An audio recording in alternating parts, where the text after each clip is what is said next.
kailangan ka ng mga anak mo ngayon. Hindi mo sila pwedeng iwan sa ganitong sitwasyon.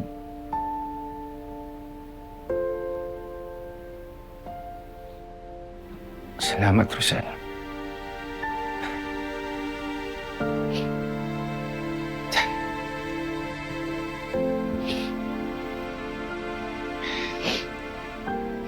Salamat, Nay. Teron.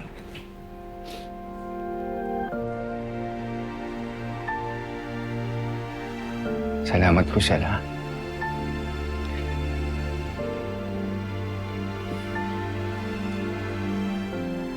Maraming salamat, Nay.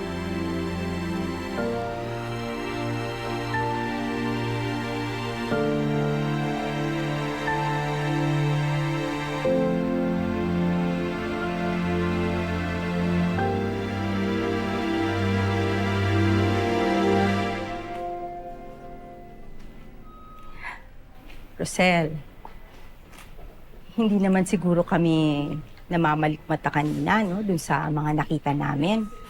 Tama naman siguro yung narinig namin na talagang hahayaan mo na si Chris na makasama muna yung mga anak niya at magstay dito. Tama ba?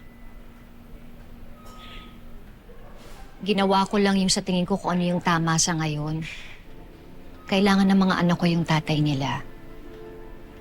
Pero ano ba yan? Temporary lang o for keeps na?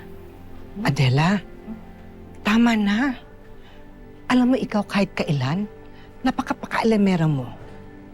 Kung ano man ang desisyon ni Rosel, wala ka na doon. Wala na tayo doon. Iniisip niya lang yung kapakanan ng mga bata.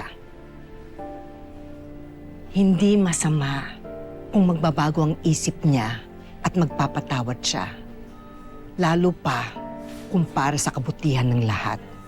Ha? Oo nga, madam. Pero ang tinatanong ko lang naman, ang gusto ko lang naman malaman, ikaw, Rosel, kaya mo ba talagang patawarin si Chris at kalimutan lahat ng mga panlulokong ginawa niya para sa kapakanan ng mga anak ninyo? Importante yun, ha? Kaya mo?